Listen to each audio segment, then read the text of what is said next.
Minister agree that Bitton is an excellent location for the first new neighbourhood health centre?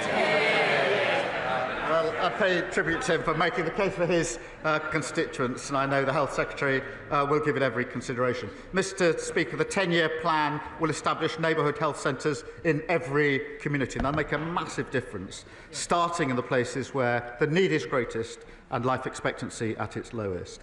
Mr Speaker, I'm proud that we promised 2 million extra NHS appointments in the first year of a Labour government, and we've now delivered £4 million. We shouldn't forget that the record investment that made that possible in the budget was opposed by all the parties opposite. Leader of the Opposition, Mr Speaker, can I echo the Prime Minister's sentiments about the horrific terrorist attack of July the 7th?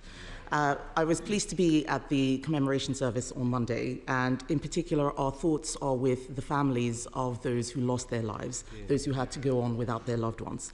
And Mr Speaker, I would like to pay tribute to Lord Tebbit, who died yesterday at the age of 94.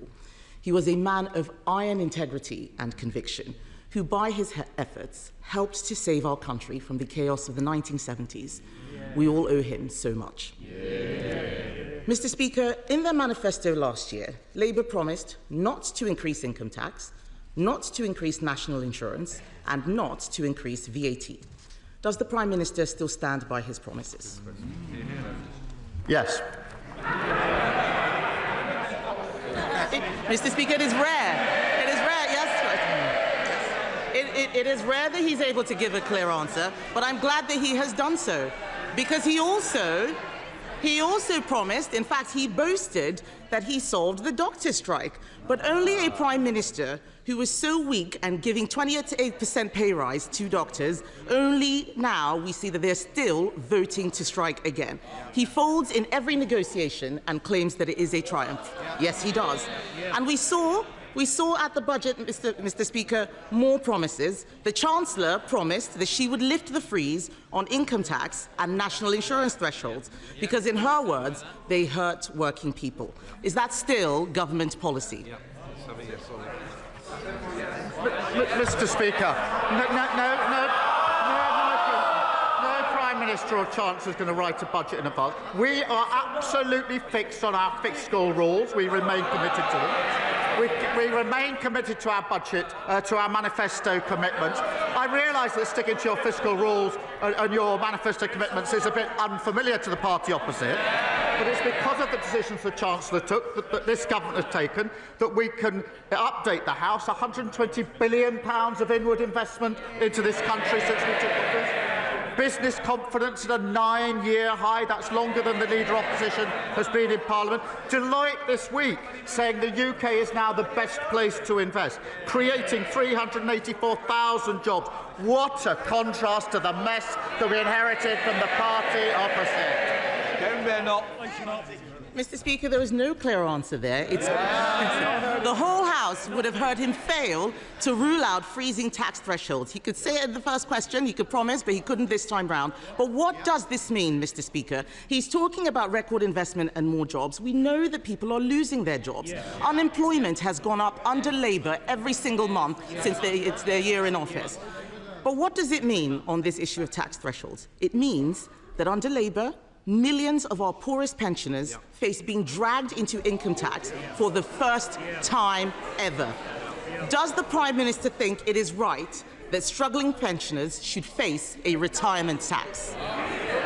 Mr Speaker, for a Prime Minister or Chancellor to say we're not going to write a budget in advance isn't a Labour thing or a Tory thing. Every single Prime Minister and Chancellor says they won't. We will stick to our manifesto commitments. We will stick to our fiscal rules. This is a language they don't understand, which is why I have to... That's what got us into the problem in the first place. And whilst she comes here every week to talk the country down, that investment, record investment, £120 billion, that will be good, well-paid jobs across the country. And this investment, Mr Speaker, is foreign investors who can choose whether to invest in this country. They're choosing to invest in this country now because they have confidence in what this government is doing. Mr Speaker, investors are fleeing the country. They're fleeing the country. country. He says he sticks to his manifesto promises. They promised not to put a tax on working people, and then we got the jobs tax. And all we have seen is jobs disappearing. Before the election, the Prime Minister promised, and I quote, "not a penny more on your council tax." The Institute for Fiscal Studies says that now council tax bills will rise at their fastest rate in 20 years. Will the Prime Minister admit that under him council tax is set to soar? Minister. No, of course it's not. It soared under the last government. But, Mr. Speaker, here she goes again, back on familiar territory. She comes here complaining about the national insurance rise every year, every week. She comes here complaining about it. And then when she's asked the question, well, would you have the courage then to reverse it? What's the answer? What's the answer? No! And I'll tell you for why. Because she's too embarrassed to say she doesn't want the investment we put in. That investment went to the NHS. They want the investment, they can't say how they're going to pay for it. That is what got us into the problem in the first place. Mr. Speaker, he still doesn't understand, so I'm going to make it very simple for him. This is a mess of his own making. He shouldn't be asking how we would clean it up. The fact is, they raise national insurance through the jobs tax, and that's why they have to put up council tax. The truth is, his catastrophic budget has created a domino effect which he cannot now control. We on this side of the House know that you cannot tax your way to growth. But now he's flirting. They're all muttering. I remember that budget. They were laughing and cheering. They had no idea the mess that they were creating.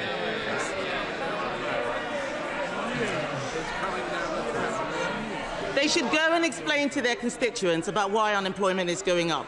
But, Mr. Speaker, what is more worrying is that now he is flirting with Neil Kinnock's demand for a wealth tax.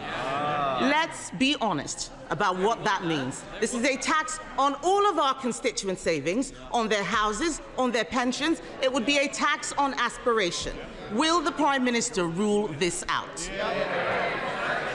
Mr. Speaker says we shouldn't be asking them for advice on the economy. She's absolutely right about that. We will not be asking for their advice. What we did in the budget was stabilise the economy through the measures taken by the Chancellor. And what has that led to? 4 interest rate cuts. For mortgage holders, that's hugely important. Compare and contrast what happened to the Liz Truss mini-budget. The fastest growth in the G7 in the first quarter of this year.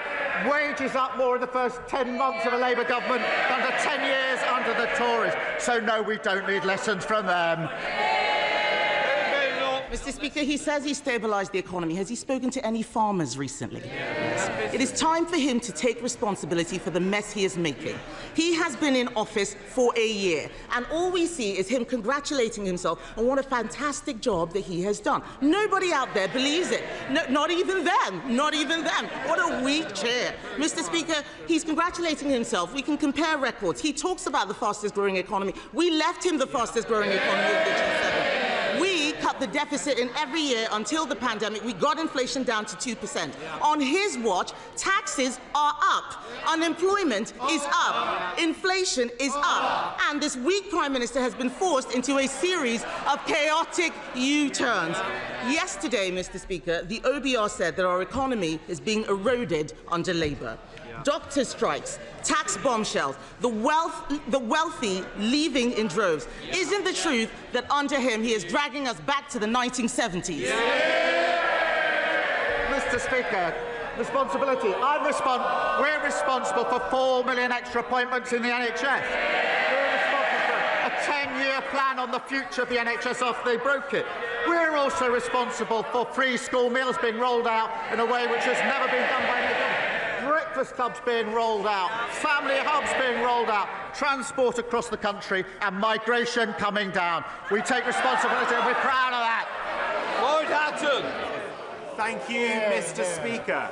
The Eden project in Cornwall is a proven success story, injecting millions into the local economy, and in Lancashire, Eden Morecambe will soon be under construction, set to create hundreds of jobs. So, it's about time we had the 3rd instalment with Memo Portland, or Eden Portland, as many like to call it. This will be a world-class attraction, celebrating the Jurassic Coast and transforming the economy in South Dorset. So will the Prime Minister back this exciting project and work with me and all of the relevant ministers to secure funding to deliver this project? And ideally, can we use the new Growth Mission Fund? Well, look, I thank him for highlighting this exciting proposal, and he's a fantastic advocate for Portland and South Dorset.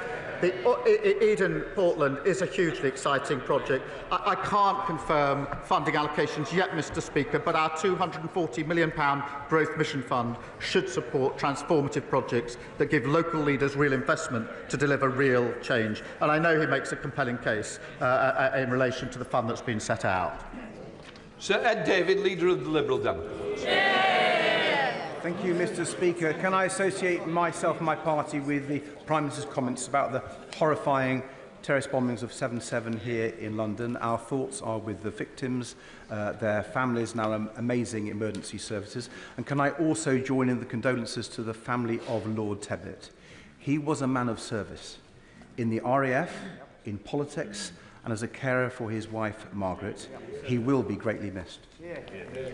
Mr Speaker, after years of Conservative neglect, the special education needs system is in desperate need of repairs. But with parents understandably worried, we already hear Labour MPs planning another rebellion. So can I offer the Prime Minister this?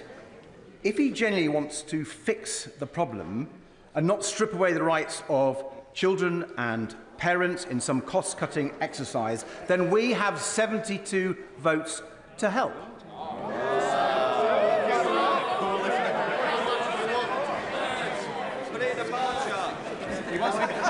So,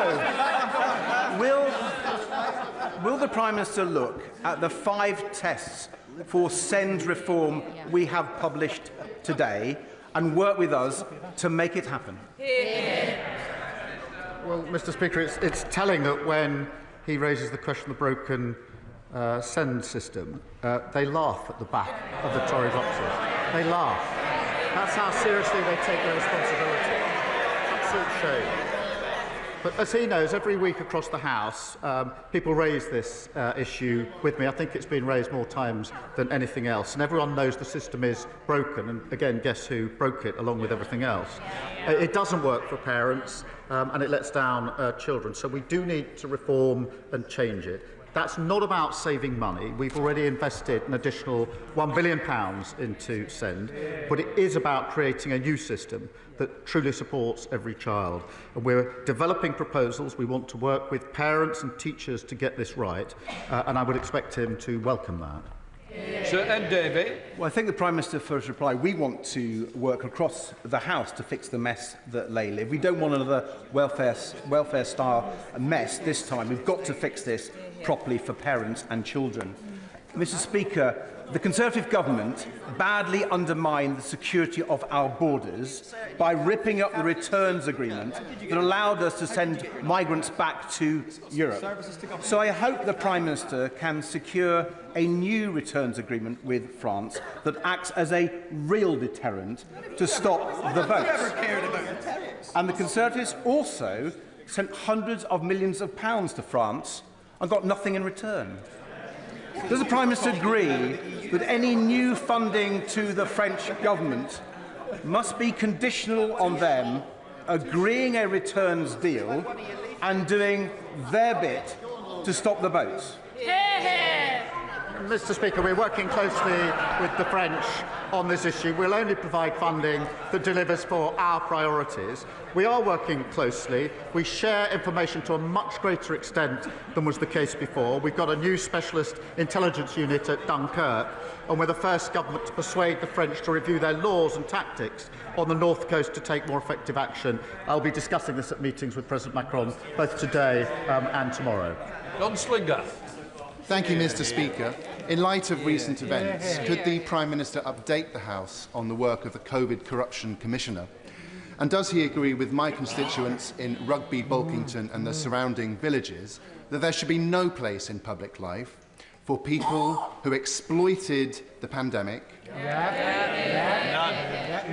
and defrauded the taxpayer to line their own pockets? My honourable friend makes a powerful point, and I hope it was heard on the benches opposite. It's an absolute scandal that failed PPE contracts were handed out by the Conservatives at taxpayer funds of £1.4 billion. We're focused on getting our money back. I can confirm the Commissioner is now investigating fraud involving bounce back and business support loans, and we will continue to go after the fraudsters, the drifters and the con artists, no matter who they are or where we find them. Nigel Farage. Thank you, Mr. Speaker.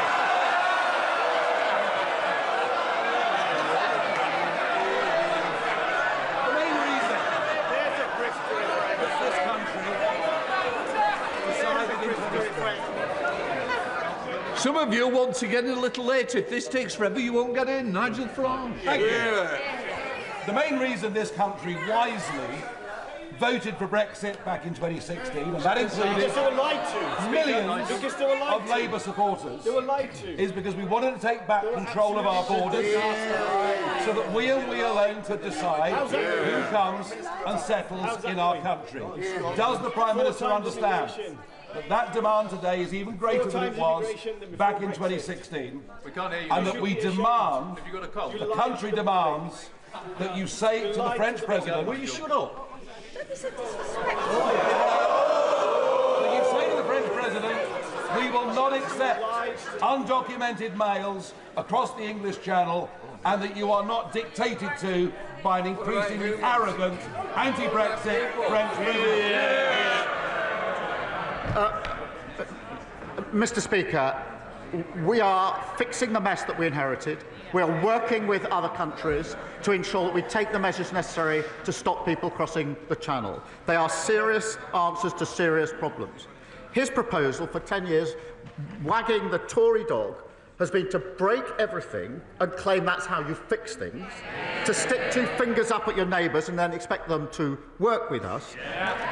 And he votes against the Borders Bill, which gives more powers to our law enforcement to deal with security at our borders. And, Mr. Speaker, the reason for that is he has no interest in fixing the problem because he wants to milk it and exploit it. That's the truth about him and his party. Thank you, Mr. Speaker. From homelessness to child poverty, so many of the challenges that I see people facing in Exeter can be traced back to early years.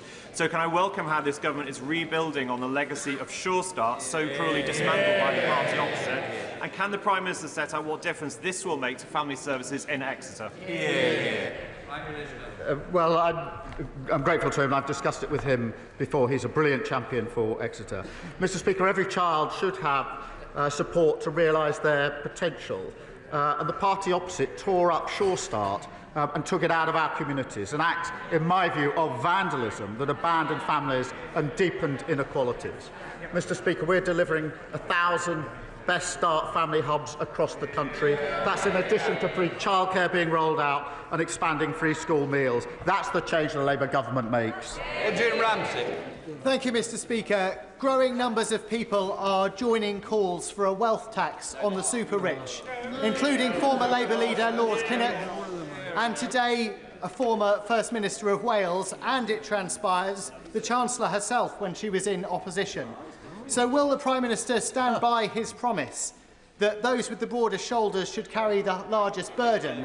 And can he clarify that that means the ultra-wealthy, not disabled people, the poorest and children with special educational needs? Mr. Speaker, I'm really not going to take advice from a party that put forward £80 billion of unfunded commitments at the last election. That's the sort of thing that got us into the problem in the first place. Mr. Speaker, we can't just tax our way to growth. We need to ensure that we put in place the necessary measures. We're putting in place planning reforms, Mr. Speaker, to drive growth. He voted against it and they voted against it. Bill Estes. Mr. Speaker, I am proud that this Labour government is banning fire and rehire. I am proud that we are addressing the abusive use of zero-hour contracts and improving protections at work, particularly against unfair dismissal. Reform and their Tory friends voted against Labour's workplace protections. I don't know why they're heckling when they were in government, they promised to deal with fire and rehire, and after, and despite the scandal at P&O, did absolutely nothing about it. So, does my right honourable friend agree that it is only this Labour government which will ensure people have fairness at work in this country? Well, I'm proud that we'll give 15 million workers, that's half of all workers, stronger rights at work. And Mr. Speaker, that's sick pay for up to 1.3 million of the lowest paid, tackling sexual harassment and bereavement leave for families who experience pregnancy loss before 24 weeks. Compare that to the Leader of the Opposition who thinks maternity pay is excessive. The Leader of Reform who wants working people to pay tax for tax breaks for millionaires and billionaires.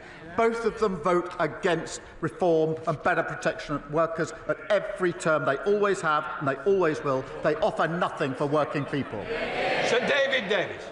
With permission, Mr. Speaker, before my question, can I tell the House that in the public gallery today there are a number of veterans of Northern Ireland. Given what the Prime Minister said about 7/7, I'd like to publicly thank them for their courage in defending our country and our democracy against the first scourge of terrorism. Now, the Prime Minister knows that every time a paramilitary was killed in Northern Ireland by a British soldier, it triggered a thorough investigation. No bullet went unscrutinised. Our soldiers were held to the highest standards of law. The IRA were not. They tortured and shot men in the back. They forced families to watch their menfolk murdered. They killed women and children with bombs. Yet we're willing to prosecute our own men. Men forced to make life and death decisions in split seconds. If the government get the legacy legislation wrong, at least 50 innocent retired veterans will be exposed to legal persecution for crimes they did not commit. Now, I've raised this matter 6 times now since February. So I ask again, on Monday, when we debate this matter in Westminster Hall, will his government protect our veterans, or will it sacrifice them to politically motivated lawyers trying to rewrite history with a pack of lies? Well, can I join in his thanks to the veterans here today with us and to all veterans. And, I mean, he knows this is a serious issue, and the outing of his, at the end of his question didn't really reflect that seriousness, because the scheme that was set up by the party opposite was found to be unlawful in the courts, and he knows it. And it wasn't supported by the communities. It would have meant, as he knows, immunity from prosecution for those who committed the most appalling terrorist crimes. And that's why it didn't have support in the communities and didn't have the support, I think, of any political party in Northern Ireland. And that was amongst the reason it was found to be unlawful. So we have to tread carefully. We have to get this right. And I'll work with him on that, but we don't get there by cheapening the debate. We will look at the address. It's not about political point scoring. I worked in Northern Ireland. I've spoken to many of the people affected, and I know we must get this right, and I want to do so, and I want the House to do it together if we possibly can, because it matters.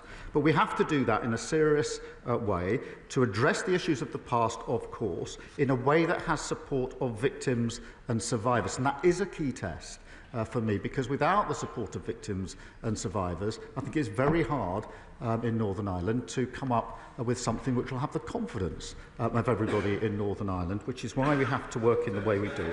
In advance of the new legislation, the Secretary of State for Northern Ireland continues to engage with veterans and their communities to ensure that legacy mechanisms are fair, that they're lawful and they're proportionate. And I'll continue to work with him and others in the House, because the most important thing is not scoring points but getting it right. Luke Murphy. Thank you, Mr. Speaker. Last week I published a report which revealed the terrible legacy left by the party opposite on the NHS locally. Kids in Basingstoke waiting 210 days following a referral for access to mental health services, 3 times the national average. So I welcome the publication of the 10-year plan last week, led by the Prime Minister, to be delivered by a Labour Health Secretary, made possible by a Labour Chancellor. But can I ask the Prime Minister what more the government is able to do to close that gap in mental health services locally and ensure that every kid in Basingstoke has access to the very best mental health services? Well, I thank him for that. The party opposite failed to give children the support that they need. The 10-year plan that we've put forward will rewire our NHS and transform mental health services. 85 dedicated mental health A&E departments giving 24/7 support, specialist mental health professionals in every school and college, benefiting 1 million young people this year alone, and an extra 8,500 mental health staff to tackle long waits. And that is only because of the decisions that we took to invest in our NHS, decisions that they opposed. Jess Brown-Fuller. Thank you, Mr. Speaker. I'm going to add to the many calls that this Prime Minister has already heard about the broken SEND system.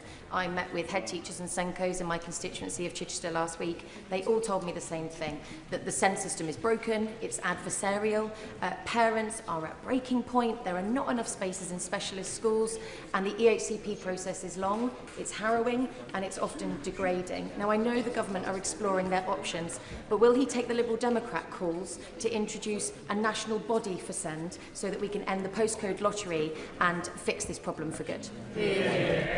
Well, I thank her for raising this issue, and I know it's of concern to her and to many people across the House. The system we've got is broken. It's not serving anyone well. We've got to reform it, and I set out in an earlier answer the steps that we are taking. We will share those with the House, and I hope that we can get the greatest support possible for the reform that I think everybody here knows has to happen. Catherine Fuchs. Thank you, Mr. Speaker. I'm delighted at the spending review commitment of £445 million for Welsh Rail. A new station at Megra and Undy will take cars off the congested M4, offer greener journeys and open doors for local residents without a vehicle to get jobs. And it's great value for money due to the track and infrastructure that's already in place there. Does the Prime Minister agree with me that Megra and Undy is an excellent candidate to be the first Burn station built so it can start serving local people? Well, it's so good to see strong Labour MPs standing up for Wales and her constituency. She makes her case. I can't confirm the plans yet, but we will consider recommendations from the Burns Commission, which includes a proposal for a new station in her constituency. And I'm delighted, Mr. Speaker, just this week we set out a major road and rail schemes across the country, the A66, Newark Bypass, Midlands Rail Hub, creating tens of thousands of jobs, new homes and better journeys for millions of travellers. Thank you, Mr. Speaker. In the past few weeks, I've spoken to 5 people from my rural constituency of North Devon who have been forced to remove their own teeth with pliers or with amateur surgical kits bought online because they are unable to find an NHS dentist. What would the Prime Minister say to those people, Mr. Speaker? And when will the government banish this dentistry crisis to the history books where it belongs? Well, Mr. Speaker, another shameful legacy from the party opposite, with 1 in 4 adults struggling with NHS care and tooth decay as the most common reason for hospital admissions for children aged 5 to 9 under their watch. We are fixing this, Mr. Speaker, and I can set out what we're doing. We're rolling out 700,000 urgent and emergency appointments. We're reforming the dental contract and recruiting more dentists and newly qualified dentists to practice in the NHS for a minimum period. All of that only made possible because of the investment we put in the budget, which they all opposed. Melanie.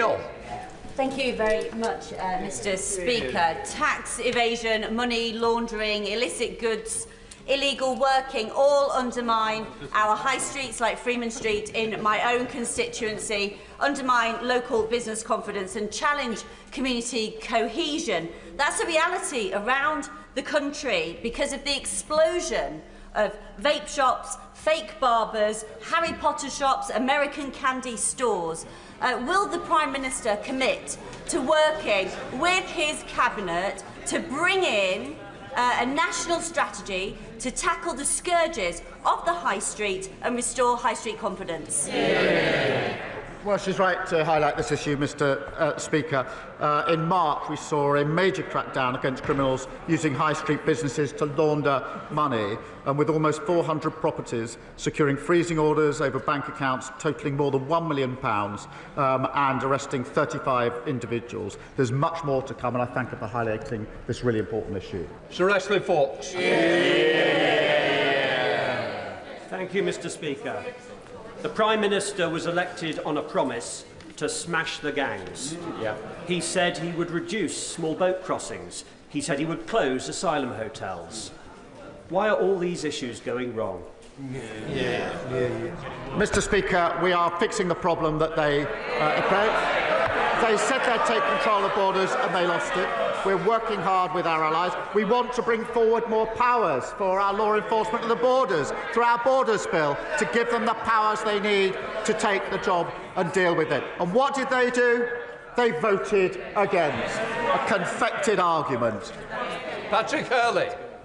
Thank you, Mr. Speaker. Tomorrow evening sees the annual National Police Bravery Awards. 3 of the officers nominated this year are 3 of the officers who were first on the scene of the tragedy in my Southport constituency last summer. So will the Prime Minister join me in paying tribute to Sergeant Gregory Gillespie, Constable Luke Holden and PCSO Timothy Parry, who are with us in the gallery today, for their immense bravery in the face of evil, and just like our brave officers will always protect and defend us when we need them to. Does he agree with me that this government will always support our brave officers in return? Well, can I start by saying that the thoughts of the whole House, of course, are with the families of those that lost their little girls and all those affected by this terrible incident. I would like to put on record our heartfelt thanks to all of those who responded and those that are with us today: Sergeant Gregory Gillespie, PC Luke Holden, PCSO Timothy Parry. These officers ran towards danger to protect young lives, Mr. Speaker. I have met a number of them, and it is truly humbling to see the bravery and professionalism that they brought to their job that day and every day. Southport is a wonderful and loving community. In difficult days, they've shown kindness, empathy and courage. And I'd like to thank my honourable friend for all that he has done in relation to those values as well. Ben Lake. Mr. Speaker. My constituent, Mr. Brian Buckle, is a victim of a miscarriage of justice. He was wrongfully imprisoned for over 5 years before being exonerated at retrial. Now, Mr. Speaker, despite a jury unanimously finding him not guilty of the crimes for which he was imprisoned and the devastating impact this injustice continues to have on him and his family, his application for compensation was denied due to a 2014 change to the law that requires those who have been wrongfully imprisoned to prove their innocence beyond all reasonable doubt. This is an almost impossible hurdle to overcome. And so would the Prime Minister consider meeting with Mr Buckle to discuss his case and lend his support to appeals campaign for fair compensation for those who have been victims of a miscarriage of justice? Well, can I thank you for raising this particular case, which saw a grave miscarriage of justice. In relation to the statutory test for compensation, this has been raised in the House before, and I've undertaken to have a look at it. And I know he's working, I think, with the Minister responsible on the particular case that he raises. Well, let's... Thank you, Mr Speaker. Can I thank the Prime Minister for leading from the front in promoting the importance of his role as a father in keeping time for family life. I'm delighted that this government in the past week has launched a review into parental leave, and we've started to rebuild the legacy of Sure Start by launching our Best Start family hubs, both things that will make a huge difference to my constituents in Ribble Valley. Can you commit to this parental leave review, creating some truly ambitious outcomes so that we can make the UK not only a world-leading place to live and do business, but also the best place in the world to live a rewarding family life? Well, I thank her. The first full review of parental leave and pay is a landmark moment. The current system is simply out of date and too complicated. 1 in 3 dads don't take paternity leave, often because they can't afford to do so. Mr Speaker, that's a great loss to them and their children. I want parents to be able to give their child the best care and make the system work better for employers. Final question, Cameron Thomas. Thank you, Mr. Speaker. Following a week of internal conflict, the Prime Minister should be well prepared if he wants to join me this weekend at the Tewkesbury Medieval Festival, which includes Europe's largest reenactment. Or perhaps next weekend he'll don his leather jacket and turn it up to 11 at the Tewkesbury Live Music Festival, hosted by hospitality venues across the town. Regardless, will he join me in thanking the volunteers and those hospitality venues that make Tewkesbury the unsung nucleus of Gloucestershire's culture? Thank you. Mr. Speaker, what an invitation. I'm grateful for the invite to join the medieval festival, but if I wanted to see a load of people stuck in the past and fighting each other, I'd probably go to the next meeting of the Shadow Cabinet. I'll consider it. Thank you. That completes Prime Minister's questions. Let the front bench change over.